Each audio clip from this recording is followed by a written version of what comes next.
ಬೇಡ ಅಂತ ಬಿಸಾಡಿದವ ಈಗ ಸೆಮಿಫೈನಲ್ ಹಂತಕ್ಕೆ ಭಾರತವನ್ನ ತಂದು ನಿಲ್ಲಿಸಿದ್ದಾನೆ. ಭಾರತ ಜೈಬೇರಿ ಟಿ20 ವಿಶ್ವಕಪ್ ಸೆಮಿಫೈನಲ್ ತಲುಪಿದೆ ಈಗ ಭಾರತ.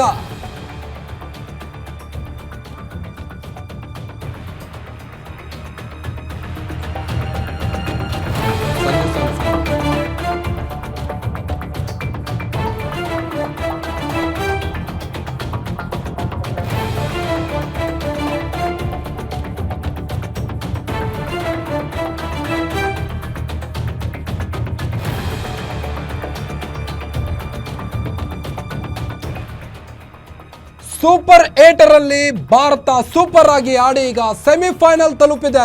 ಭಾರತ ಜೈಬೇರಿ ಟಿ20 ವಿಶ್ವಕಪ್ ಸೆಮಿಫೈನಲ್ ತಲುಪಿದೆ ಈಗ ಭಾರತ ತಂಡ. ಕೋಲ್ಕತ್ತಾದ ಈಡನ್ ಗಾರ್ಡನ್ ನಲ್ಲಿ ನಡೆದಂತ ಪಂದ್ಯ ಇದಾಗಿದ್ದು, ಸಂಜು ಸ್ಯಾಮ್ಸನ್ ಸ್ಫೋಟಕ ಆಟಕ್ಕೆ ಸಂಪೂರ್ಣ ನಲುಗಿದ ವೆಸ್ಟ್ ಇಂಡೀಸ್ ತಂಡ. ವೆಸ್ಟ್ ಇಂಡೀಸ್ 20 ಓವರ್ಗಳಲ್ಲಿ 195 ರನ್ ಅನ್ನು ಗಳಿಸಿತ್ತು. ಕೋಲ್ಕತ್ತಾದ ಈಡನ್ ಗಾರ್ಡನ್ಸ್ ನಲ್ಲಿ ಭಾನುವಾರ ನಡೆದ ಪಂದ್ಯದಲ್ಲಿ ಮೊದಲು ಬ್ಯಾಟಿಂಗ್ ಮಾಡಿದಂಥ ವೆಸ್ಟ್ ಇಂಡೀಸ್ ತಂಡ ನಿಗದಿತ 20 ಓವರ್ಗಳಲ್ಲಿ 4 ವಿಕೆಟ್ ನಷ್ಟಕ್ಕೆ 195 ರನ್ ಅನ್ನು ಟಾರ್ಗೆಟ್ ನೀಡಿತ್ತು. ಇದಕ್ಕೆ ಪ್ರತಿಯುತ್ತರವಾಗಿ ಭಾರತ ತಂಡ 5 ವಿಕೆಟ್ ಕಳೆದುಕೊಂಡು ಈಗ 4 ಎಸೆತಗಳು ಬಾಕಿ ಉಳಿದಿರುವಂತೆ ಜಯಬೇರಿಯನ್ನು ಬಾರಿಸಿ ಸೆಮಿಫೈನಲ್ ಹಂತವನ್ನು ತಲುಪಿದೆ. ಆರಂಭಿಕನಾಗಿ ಬಂದಂಥ ಸಂಜು ಸ್ಯಾಮ್ಸನ್ ಅವರು 50 ಎಸೆತಗಳಲ್ಲಿ ಅಜಯ 97 ರನ್ಗಳನ್ನು ಗಳಿಸಿದ್ದಾರೆ. ಇಷ್ಟು ದಿನ ಬೆಂಚ್ ಕಾಯ್ತಾ ಇದ್ದಂಥ ಸಂಜು ಸ್ಯಾಮ್ಸನ್ ಅವರು ಈಗ ಭಾರತವನ್ನ ಸೆಮಿಸ್ ಹಂತಕ್ಕೆ ತಲುಪಿಸಿದ್ದಾರೆ ಅನ್ನೋದಕ್ಕೆ ನಿಜಕ್ಕೂ ಹೆಮ್ಮೆ ಅಂತಾನೆ ಹೇಳ್ಬೋದು. ಅಜಯ 97 ರನ್ ಅನ್ನು ಗಳಿಸಿದ್ದಾರೆ. ಅವರ ಇನ್ನಿಂಗ್ಸ್ನಲ್ಲಿ 12 ಬೌಂಡ್ರಿ ಮತ್ತು 4 ಭರ್ಜರಿ ಸಿಕ್ಸರ್ಗಳನ್ನು ಗಳಿಸಿದ್ದಾರೆ. ತಿಲಕ್ ವರ್ಮಾ ಅವರು ಕೂಡ ಅಷ್ಟೇ ಸಾಥ್ ನೀಡಿದರು. ಅವರು ಕೂಡ 15 ಎಸೆತಗಳಲ್ಲಿ 27 ರನ್ಗಳನ್ನು ಭಾರತಕ್ಕೆ ಜೋಡಿಸಿಕೊಟ್ರು. ಇನ್ನು ಹಾರ್ದಿಕ್ ಪಾಂಡ್ಯ ಕೂಡ ತಮ್ಮ ಆಟವನ್ನು ಅಷ್ಟೇ ಚೆನ್ನಾಗಿ ಆಡಿ ಈಗ ಭಾರತ ತಂಡವನ್ನು ಸೆಮಿಸ್ ಹಂತಕ್ಕೆ ತಲುಪಿಸಿದ್ದಾರೆ. 5 ವಿಕೆಟ್ಗಳ ಕಳೆದುಕೊಂಡರೂ ಸಹಿತ ಭಾರತ ತಂಡ ಈಗ ಸೆಮಿಫೈನಲ್ ಹಂತವನ್ನು ತಲುಪಿದೆ.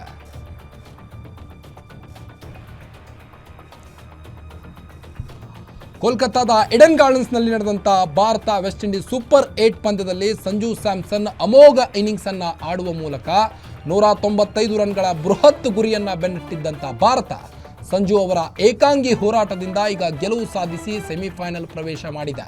ಟೀಮ್ ಇಂಡಿಯಾದ ಈ ಐತಿಹಾಸಿಕ ಜಯ ಸಂಜು ಸ್ಯಾಮ್ಸನ್ ನೆರವಿನಿಂದ ಸಾಧ್ಯವಾಗಿದೆ ಅಂತಾನೆ ಹೇಳ್ಬೋದು.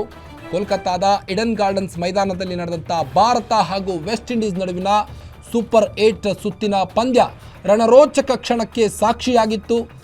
ಈ ಮೊದಲೇ ಹೇಳಿದಂತೆ ಈ ಪಂದ್ಯದಲ್ಲಿ ಗೆದ್ದ ತಂಡಕ್ಕೆ ಸೆಮಿಫೈನಲ್ ಟಿಕೆಟ್ ಖಚಿತ ಅನ್ನಲಾಗ್ತಾ ಇತ್ತು. ಆದರೆ ಈಗ ಭಾರತ ಈ ಟಿಕೆಟನ್ನು ಖಚಿತಪಡಿಸಿಕೊಂಡಿದೆ.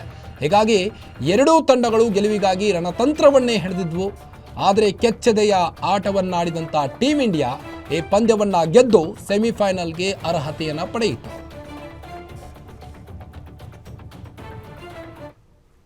ಬನ್ನಿ ಬಗ್ಗೆನಷ್ಟು ಹೆಚ್ಚಿನ ಅಪ್ಡೇಟ್ಸ್ ಕೊಡ್ತಾ ಹೋಗ್ತಾರೆ ನಮ್ಮ ಚಂದ್ರಮೋಹನ್. ಡೆಸ್ಕ್ನಿಂದ ಲೈವ್ನಲ್ಲಿ ಜಾಯ್ನ್ ಆಗಿದ್ದಾರೆ. ಚಂದ್ರಮೋಹನ್, ಬೇಡ ಅಂತ ಬೆಂಚ್ ಕಾಯಿಸ್ತಾ ಇದ್ದಂಥ ಸಂಜು ಸ್ಯಾಮ್ಸನ್ ಅವರು ಈಗ ಅಮೋಘ 97 ರನ್ಗಳನ್ನು ಬಾರಿಸಿ ಭಾರತ ತಂಡವನ್ನು ಸೆಮಿಸ್ ಹಂತಕ್ಕೆ ತಲುಪಿಸಿದ್ದಾರೆ. ಡೀಟೇಲ್ಸ್ ಕೊಡ್ತಾ ಹೋಗೋದಾದರೆ ಎಸ್ ಕಾರ್ತಿಕ್, ಏನಂದರೆ ಸಂಜು ಸ್ಯಾಮ್ಸನ್ ಅವರನ್ನು ಬೆಂಚ್ ಕಾಯಿಸೋದು ಅಂದರೆ ಅವರಿಗೆ ಸಿಕ್ಕ ಅವಕಾಶವನ್ನೆಲ್ಲ ಅವರು ಹಾಳು ಮಾಡ್ಕೊಳ್ತಾರೆ ಅಂತ ಹೇಳ್ಬಿಟ್ಟು ಅವರನ್ನು ಟೀಕಿಸೋರು ಪದೇ ಪದೇ ಈ ಮಾತುಗಳನ್ನು ಹೇಳ್ತಾ ಇದ್ರು. ಆದರೆ ಇವತ್ತು ಅವರು ನೀಡಿರುವಂತಹ ಪ್ರದರ್ಶನ ಏನಿದೆ, ಒಬ್ಬ ಅನುಭವಿ ಆಟಗಾರ ನಿಂತು ಆಡಿದರೆ ಯಾವ ರೀತಿ ಗೆಲ್ಲಿಸಬಹುದು. ಯಾಕಂದರೆ ಸೂಪರ್ 8ನ ಮೊದಲ ಪಂದ್ಯದಲ್ಲಿ ದಕ್ಷಿಣ ಆಫ್ರಿಕಾ ವಿರುದ್ಧ ಭಾರತ ಇದೇ ರೀತಿಯ ಸನ್ನಿವೇಶದಲ್ಲಿ ಸಿಲುಕಿತ್ತು. ಆದರೆ ಯಾರು ಹಾರ್ಡ್ ಅಂದರೆ ಬಿಗ್ ಹಿಟ್ಟರ್ಸ್ ಯಾರು ಇರ್ತಾರೆ, ಇವರೆಲ್ಲರೂ ಫೇಲ್ ಆಗಿದ್ರು ಆ ಮ್ಯಾಚ್ನಲ್ಲಿ.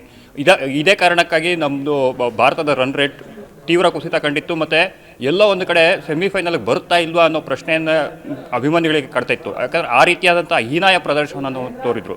ಆದರೆ ಇದಾದ ಬಳಿಕ ಜಿಂಬಾಬ್ವೆ ವಿರುದ್ಧದ ಪಂದ್ಯಕ್ಕೆ ಸಂಜು ಸ್ಯಾಮ್ಸನ್ ಅವರನ್ನು ಮತ್ತೆ ವಾಪಸ್ ಟೀಮ್ಗೆ ಕರೆಸ್ಕೊಂಡಿದ್ರು. ವಾಪಸ್ ಬರ್ತಾ ಇದ್ದಂಗೆ ಅವರು ತಮ್ಮ ಇಂಟೆನ್ಷನ್ ಅಂತ ತೋರಿಸಿದ್ರು. ಅಂದರೆ ನಾನು ಯಾವ ರೀತಿ ಆಡಿದರೆ ತಂಡಕ್ಕೆ ಉತ್ತಮವಾಗುತ್ತೆ ಅನ್ನೋದೊಂದು. ಯಾಕಂದರೆ ಅವರು ಜಿಂಬಾಬ್ವೆ ವಿರುದ್ಧದ ಪಂದ್ಯದಲ್ಲಿ ಕೇವಲ 25ರಿಂದ 26 ರನ್ನೇ ಅಷ್ಟೇ ಗಳಿಸಿರಬಹುದು. ಆದರೆ ಆ ಒಂದು ಏನು ಮ್ಯಾಚ್ಗೆ ಒಂದು ಟೆಂಪೋ ಅಂತ ಏನು ಹೇಳುತ್ತೆ, ಆ ಟೆಂಪೋನ ಸೆಟ್ ಮಾಡಿದ್ದು ಸಂಜು ಸ್ಯಾಮ್ಸನ್. ಅದಾದ ಬಳಿಕ ಎಲ್ಲರೂ ಸಹ ಅದೇ ರೀತಿಯಾದಂಥ ಒಂದು ದೊಡ್ಡ ಹೊಡೆತಗಳನ್ನು ಆಡುವ ಮೂಲಕ ಭಾರತ ತಂಡ ಬೃಹತ್ ಮೊತ್ತವನ್ನು ಗಳಿಸಲು ನೆರವಾಗಿತ್ತು.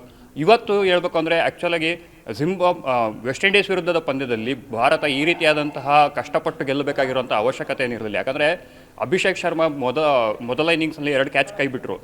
ಅದೇ ರೀತಿ ಒಂದು 3-4 ಕ್ಯಾಚ್ ಕೈ ಬಿಟ್ಟಿದ್ದರಿಂದ ವೆಸ್ಟ್ ಇಂಡೀಸು ಒಂದು ಉತ್ತಮವಾದ ಮೊತ್ತವನ್ನು ಗಳಿಸಲು ಸಾಧ್ಯವಾಯಿತು. ಆದರೆ ಎಲ್ಲ ಒಂದು ಕಡೆ ವೆಸ್ಟ್ ಇಂಡೀಸ್ಗೂ ಗೊತ್ತಿತ್ತು, ನಾವೆಲ್ಲ ಒಂದು ಕಡೆ 15-20 ರನ್ ಅಷ್ಟು ಕಡಿಮೆ ಆಗಿದ್ದೀವಿ. ಭಾರತದ ಬಿಗ್ ಹಿಟ್ಟರ್ಗಳಿಂದ ಇದನ್ನು ತಡ್ಕೊಳ್ಬೇಕು ಅಂದರೆ, ಇದನ್ನು ರಕ್ಷಿಸ್ಕೊಳ್ಬೇಕು ಅಂದರೆ ಇನ್ನಷ್ಟು ಒಂದು 10-15 ರನ್ ಆದರೂ ಬೇಕಾಗಿತ್ತು ಅನ್ನೋ ಒಂದು ಭಾವನೆ ವೆಸ್ಟ್ ಇಂಡೀಸ್ ತಂಡದಲ್ಲಿ ಮೂಡಿತ್ತು.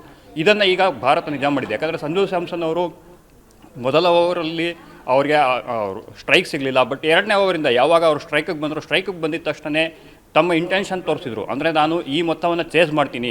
ಒಂದು ಕಾಲಕ್ಕೆ ವಿರಾಟ್ ಕೊಹ್ಲಿ ಯಾವ ರೀತಿ ಒಂದು ಕಡೆ ವಿಕೆಟ್ ಬೀಳ್ತಾ ಇದ್ರು ಸಹ ನಿಂತು ಆಡ್ತಾಯಿದ್ರು, ಈ ಅನುಭವ. ಯಾಕಂದರೆ ಸಂಜು ಸ್ಯಾಮ್ಸನ್ ಅವರು ಸಾಮಾನ್ಯವಾದಂಥ ಆಟಗಾರ ಅಲ್ಲ. ಎಲ್ಲ 1-2 ಪಂದ್ಯವನ್ನು ಅವರು ಮಿಸ್ ಆಗಿರಬಹುದು, ಮತ್ತು ಅವ್ರಿಗೆ ಸಿಕ್ಕ ಚಾನ್ಸ್ನಲ್ಲಿ ಫಾರ್ಮ್ ಇಲ್ಲದಿರೋ ಕಾರಣಕ್ಕೆ ಅವರು ವಿಫಲರಾಗಿರಬಹುದು. ಆದರೆ ಒಬ್ಬ ಅನುಭವಿ ಆಟಗಾರ ಸಂಜು ಸ್ಯಾಮ್ಸನ್ ಅವರ ಅನುಭವ ಇವತ್ತು ಭಾರತ ತಂಡಕ್ಕೆ ನೆರವಾಗಿದೆ. ಯಾಕಂದರೆ ಒಂದು ಕಡೆ ನಿರಂತರವಾಗಿ ವಿಕೆಟ್ಗಳನ್ನು ಕಳ್ಕೊಳ್ತಾ ಹೋಗ್ತಾಯಿದ್ರು. ಪವರ್ ಪ್ಲೇಯಲ್ಲಿ 41ಕ್ಕೆ 2